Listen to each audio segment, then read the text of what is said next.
యాదాద్రి భువనగిరి జిల్లా చౌటప్పల్ మండలంలోని రైతులకు మత్స్యకారులకు ఫార్మా కంపెనీలు శాపంగా మారాయి. వర్షాలతో చెరువుల నుండి జలకల సంతరించుకుందన్న సంతోషం మరవక ముందే ఫార్మా కంపెనీలు వదిలిన రసాయనాలతో చెరువులు కలుషితమయ్యాయి. లక్కారం చెరువు కాలుష్యంతో నిండిపోవడంతో ఆందోళన చెందుతున్నారు గ్రామస్తులు.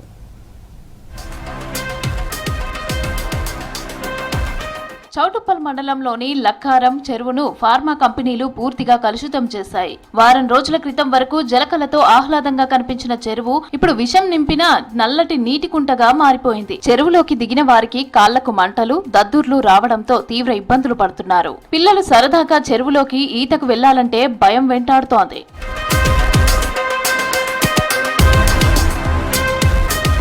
చౌటుప్పల్ మండలంలో ఫార్మా పరిశ్రమల ఏర్పాటు పెరగడంతో భూమి, గాలి, నీరు భారీగా కలుషితమవుతున్నాయన్న ఆరోపణలు వినిపిస్తున్నాయి. వర్షాలతో లక్కారం చెరువు నిండి పొంగి పొర్లుతూ ఉండగా ఇదే అవకాశంగా భావించిన ఫార్మా పరిశ్రమలు చెరువులోకి వచ్చే కాలువల ద్వారా లక్షల లీటర్ల వ్యర్థ జలాలను వదిలారని స్థానికులు చెబుతున్నారు. వారం రోజుల క్రితమే మునుగోడు ఎమ్మెల్యే కోమటిరెడ్డి రాజగోపాల్ రెడ్డి చెరువులో చేప పిల్లలను విడిచారు. కానీ ఇప్పుడు రసాయనాలు చేరడంతో చేపలు సరిగ్గా బ్రతుకుతాయా? చేపలు చనిపోతే సుమారు 150 మత్స్యకార కుటుంబాలు ఎలా బ్రతుకుతాయి అని మత్స్యకారులు ఆవేదన వ్యక్తం చేస్తున్నారు.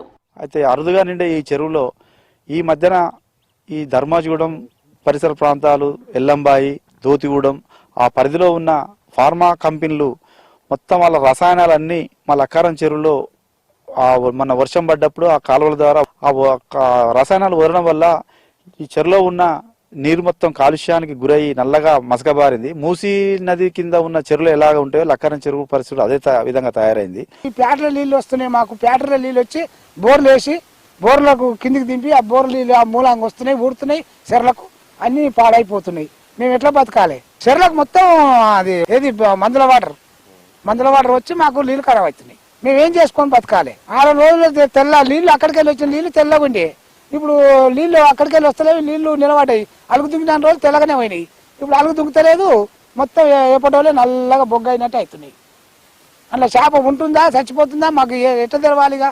ఏదైనా పోసిన చేప ముద్దుగా అవపడే తేటగా మాకు చేపే అవపడతలేదు. చెరువు నీళ్లు నల్లగా మారిన వెంటనే గ్రామస్తులు కాలుష్య నియంత్రణ మండలి అధికారులకు ఫోన్ చేసి సమాచారం ఇచ్చారు. అయితే అధికారుల నుంచి స్పందన శూన్యమంటున్నారు స్థానికులు. మెంబర్ సెక్రటరీకి లిఖితపూర్వకంగా ఫిర్యాదు చేసినా ఇప్పటికీ క్షేత్రస్థాయిలో ఎలాంటి విచారణ జరగలేదని గ్రామస్తులు వాపోతున్నారు. ఫార్మా పరిశ్రమలపై ఫిర్యాదులు వచ్చినప్పుడు విచారణ పేరుతో కాలయాపన చేయటం తప్ప పీసీబీ అధికారులు ఎలాంటి చర్యలు తీసుకోవటం లేదని ఆరోపిస్తున్నారు.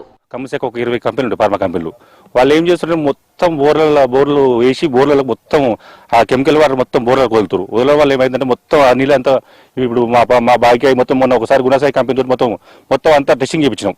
టెస్టింగ్ చేపిస్తే కొన్ని బోర్ మొత్తం 40 బోర్లు టెస్టింగ్ చేసి ఒక 38 బోర్ల దాకా 2000 టీడీఎస్ వచ్చింది. 2600 టీడీఎస్ వచ్చింది.